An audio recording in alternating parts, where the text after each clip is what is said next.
பிரியமான சகோதர சகோதரிகளை, உங்கள் அனைவருக்கும் கிறிஸ்துவின் உயிர்ப்பு பெருவிழா நல்வாழ்த்துக்கள். Happy Easter.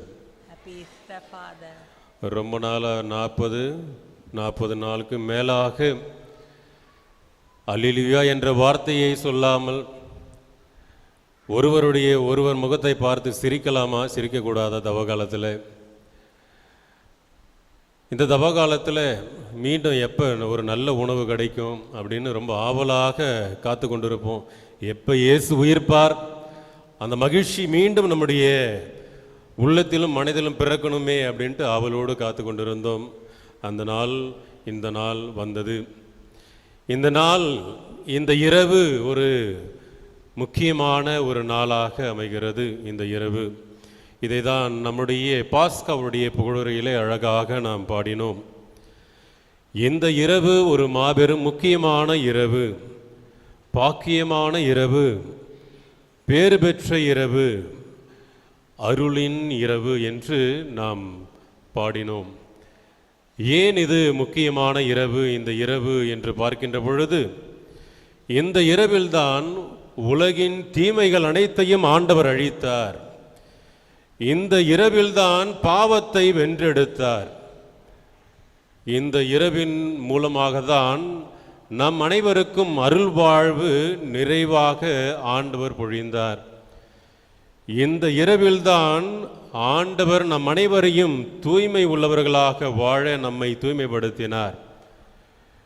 இந்த இரவில்தான் இயேசு பாதாளத்திலிருந்து வெற்றி வீரராக மீண்டும் உயிர்த்தெழுந்தார். இந்த இரவுதான் அடிமை வாழ்விலிருந்து விடுதலை வாழ்வுக்கு நம்மை அழைத்து செல்லுகிறது. ஆதாம் செய்த பாவத்தினால் அந்த நந்தவனத்திலிருந்து துரத்தி அடிக்கப்பட்டார்கள். இதனால் கடவுளுக்கும் அவர்களுக்கும் இருந்த உறவு முறிவுபட்டது. இன்று மீண்டும் அந்த கடவுளுக்கும் நம்முடைய ஆதாம் ஏவாள் பெற்றோர்களுக்கும் மீண்டும் அந்த அன்புறவு மீண்டும் கிடைத்தது. எனவே இது பேறு பெற்ற இரவுதான், பாக்கியமான இரவுதான். இந்த இயேசு உயிர்ப்பு பெருவிழா இந்த இரவிலே நமக்கு கொடுக்கின்ற மற்றும் இருக்கின்ற செய்தி என்னவென்று பார்க்கின்ற பொழுது, இயேசுவின் உயிர்ப்பு பெருவிழா நம்மை தீமையிலிருந்து விடுவிக்கின்றது, நம்முடைய குற்றங்களிலிருந்து நம்மை கழுவி விடுவிக்கின்றது, துயர் உறுவோருக்கு மகிழ்ச்சியை தருகின்ற ஒரு உயிர்ப்பின் விழாவாக இருக்கின்றது. பகைமையோடு வாழ்பவர்களுக்கு அங்கே அமைதியை கொடுக்கின்ற உயிர்ப்பின் விழாவாக இருக்கின்றது. ஆணவத்தோடு இருக்கின்ற அதிகார வர்க்கங்களை அடக்குகின்ற உயிர்ப்பின் விழாவாக இருக்கின்றது. இது உண்மையிலேயே இயேசுவின் உயிர்ப்பு பெருவிழா அருளின் விழாவாக தான் இருக்கின்றது. இன்றைய முதல் வாசகம் தொடக்க நூலிலே நாம் வாசிக்க கேட்டோம். எவ்வாறாக கடவுள் ஒன்றுமில்லாமல் உருவமில்லாமல் இருந்த மண்ணுலகை உருவம் கொடுக்கின்றார். ஒவ்வொரு நாளும் ஒவ்வொன்றாக படைக்கின்றார். ஒளியை படைக்கின்றார், இருளை படைக்கின்றார், இருளுக்கு இரவென்று பெயரிடுகின்றார். விண்ணுலகை படைக்கின்றார், மர செடிகளை படைக்கின்றார், பறவைகளை படைக்கின்றார், தண்ணீரிலே வாழ்கின்ற உயிரினங்களை படைக்கின்றார், விலங்குகளை படைக்கின்றார் என்று தொடக்க நூலிலே நாம் வாசிக்க கேட்டோம். அதிலே உச்சகட்டமாக மனிதனை படைத்தார். எவ்வாறாக படைத்தார் என்று அவர் குறிப்பிடுகிறார். நம் உருவிலும் என்று குறிப்பிடுகிறார். நம் உருவிலும் நம் சாயலிலும், என் உருவிலும் என் சாயலிலும் சொல்லலை. அதுக்கு இன்னொரு காரணம் இருக்கு. ஏன்னா கடவுள் தனித்து இருக்கவில்லை, மூவரும் கடவுள். அதனால தான் சொல்றோம் நம் சாயலிலும் அப்படின்னு சொல்லுகிற பொழுது தந்தை மகன் தூய ஆவி அங்கே சொல்லுகிறார். நம் சாயலிலும் நம் உருவிலும் மனிதர்களை படைப்போம் அப்படின்னு சொல்லிட்டு அங்கே மனிதர்களை படைக்கின்றார். இவை அனைத்தையும் படைத்த பிறகு படைத்த அனைத்தையும் அந்த மனிதர்களிடத்திலே கொடுக்கின்றார். கொடுத்து நீர் இந்த படைத்தவற்றை நீங்கள் ஆளுங்கள் என்று அவர்களிடத்தில் கொடுக்கின்றார். அனைத்தையும் பார்க்கின்றார், படைத்ததை பார்க்கின்றார், மனிதனை பார்க்கின்றார். அனைத்தையும் நல்லதென கண்டார் அப்படின்னு பார்க்கின்றோம். இன்னைக்கு எதற்காக இந்த படைப்பை பற்றி குறிப்பிடுகிறார் என்றால், ஆண்டவர் படைக்கின்ற பொழுது அனைத்தும் நல்லதாக தான் படைத்தார். மனிதனையும் தன்னுடைய உருவிலும் சாயலிலும் குணத்திலும் படைத்தார். ஆனால் மனிதன் படைக்கப்பட்ட பிறகு அவன் செய்த தவறு, கடவுள் கொடுத்த கட்டளையை மீறி கீழ்ப்படியாமையால் பாவத்தில் விடுகிறான். அந்த பாவத்திலிருந்து அவனை மீட்டு எடுக்க வேண்டும் என்பதற்காக தான் இயேசு உலகிற்கு வருகிறார், பாடுகளை அனுபவிக்கின்றார், தன்னுடைய இரத்தத்தையும் உடலையும் சிதைத்து மீண்டும் நம்மை அந்த மீட்பு பணியிலே நம்மை கடவுளுடைய உறவிலே கொண்டு வந்து சேர்க்கின்றார்.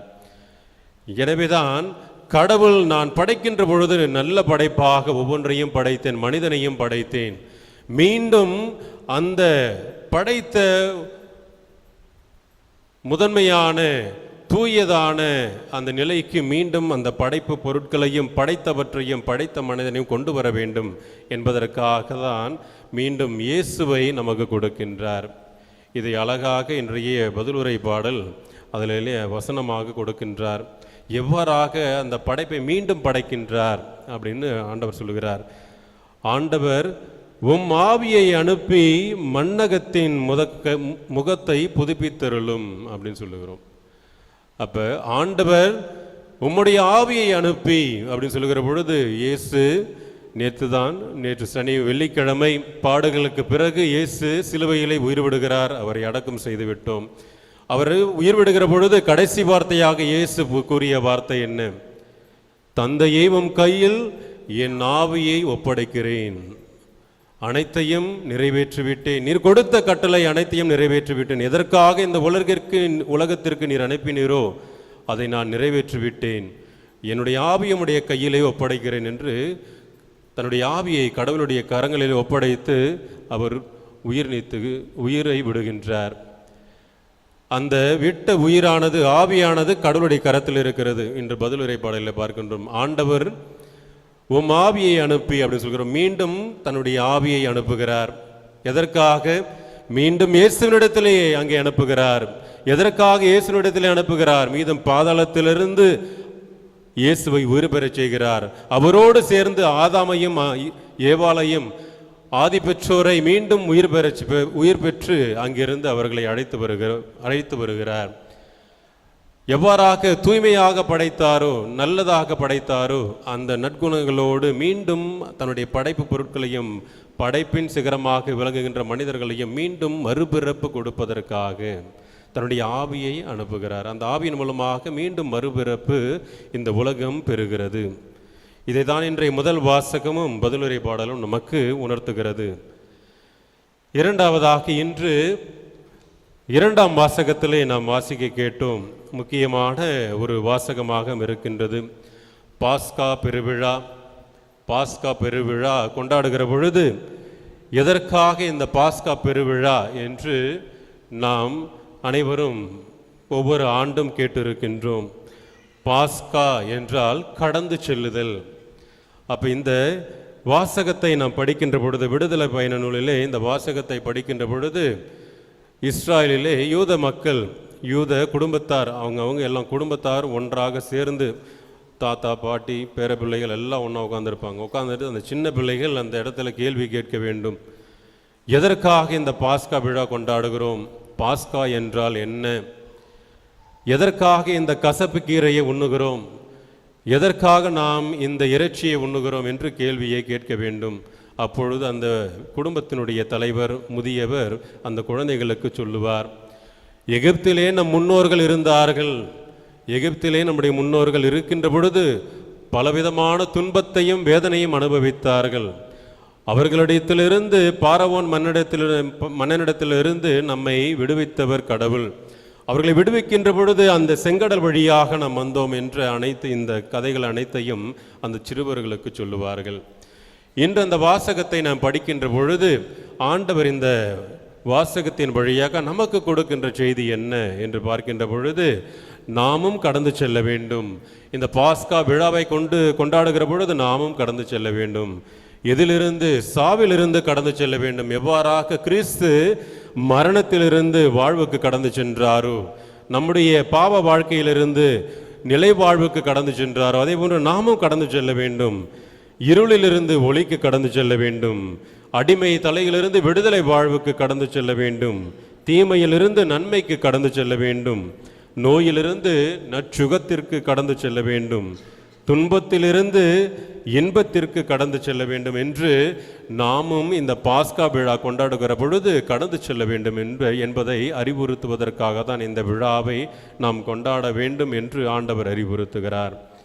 இன்று எவ்வாறாக இஸ்ராயல் மக்களோடு இறை தூதர் முன்னுமாக அவர்களுக்கு பின்னுமாக இருந்து அவர்களை பாதுகாத்து வழிநடத்தினாரோ, எகிப்திய படை வீரர்கள் குதிரை வீரர்கள் அவர்களை நெருங்க விடாமல் இஸ்ராயல் மக்களை காத்தாரோ, அதே போன்று நம்முடைய வாழ்க்கை பயணத்திலே நாம் பயத்தினாலும் அச்சத்தினாலும் குழப்பத்தினாலும் வாழ்க்கையில் நடக்கின்ற சவால்களை சந்தித்து செல்லுகிற பொழுது ஆண்டவர் சொல்லுகிறார், நான் உனக்கு முன்னதாக செல்லுகிறேன், உன்னை வழிநடத்துகிறேன், உனக்கு பின்னதாகவும் நான் வருகிறேன், என்னுடைய ஆவியை அனுப்புகிறேன், என்னுடைய இறை தூதரை அனுப்புகிறேன், நீ அஞ்ச வேண்டாம், உன்னை நான் பாதுகாப்பேன். எவ்வாறாக இஸ்ராயல் மக்களை நான் பாதுகாத்தேனோ அதே போன்று உன்னையும் நான் பாதுகாப்பேன். உன்னை நான் எவ்வாறாக இஸ்ராயல் மக்கள் செங்கடலை கடந்து சென்றார்களோ அதே போன்று நீ செல்லுகிற வழியிலே சோதனைகளும் துன்பங்களும் பயமும் அச்சமும் குழப்பமும் வரலாம், ஆனால் நீ அஞ்ச தேவையில்லை.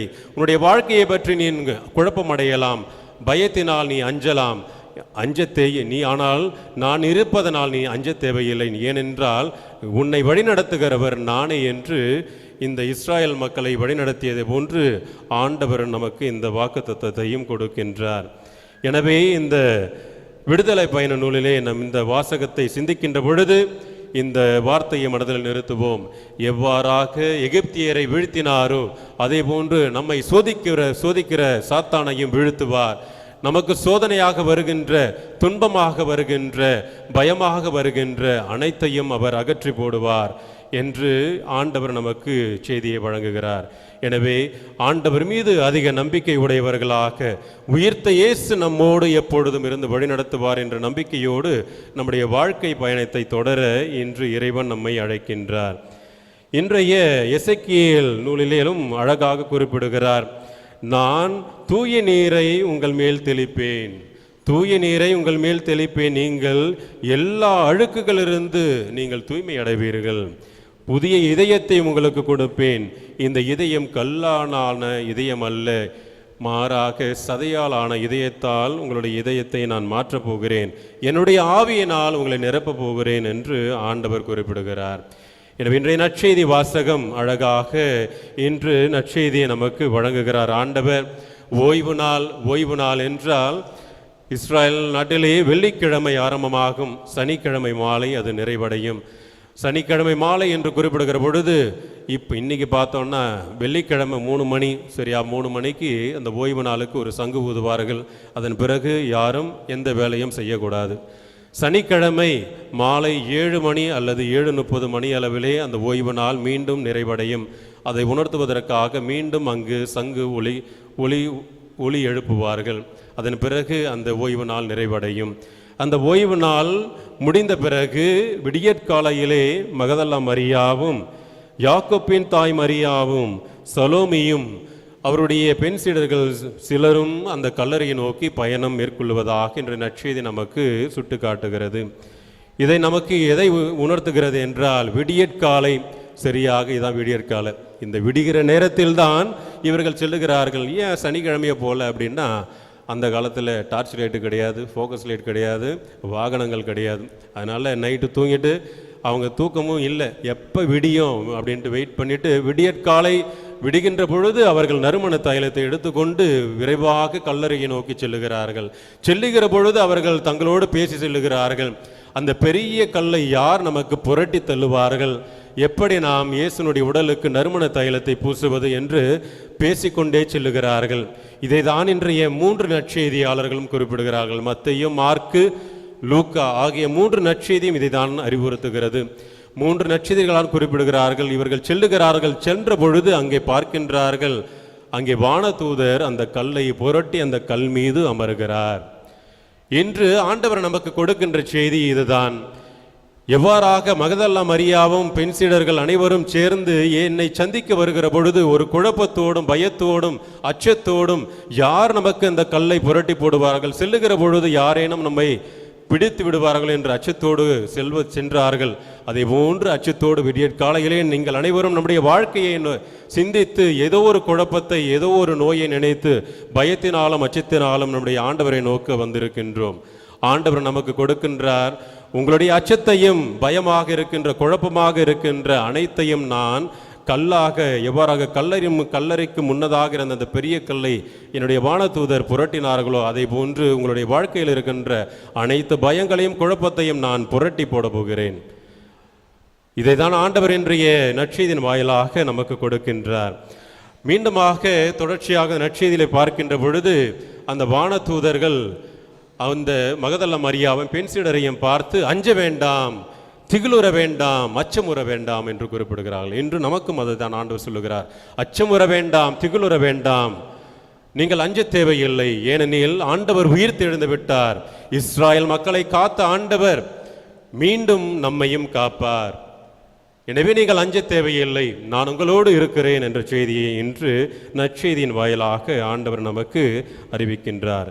எனவே இந்த வார்த்தைகளை, ஆண்டவர் கூறிய வார்த்தைகளை மனதில் நிறுத்துவோம். அந்த வானதூதரும் இயேசுவும் கூறிய வார்த்தை இதுதான், நான் உங்களுக்கு முன்னதாக கலிலேயாவுக்கு செல்லுகிறேன், சீடரிடத்தில் சொல்லுங்கள், கலிலேயாவில் என்னை காண்பார்கள் என்று. இன்றும் ஆண்டவர் நமக்கு சொல்லுகிறார், இந்த திருப்பலி முடிந்த பிறகு நீங்கள் கலிலேயாவுக்கு செல்ல வேண்டும். கலிலேயா என்பது ஆண்டவர் பணி செய்த இடம். கலிலேயாவில் தான் அவருடைய வீடு இருந்தது. வீட்டிற்கு செல்லுகிற பொழுது, பணி செய்த இடத்திற்கு செல்லுகிற பொழுது நீங்கள் என்னை காண்பீர்கள் என்று ஆண்டவர் குறிப்பிடுகிறார்.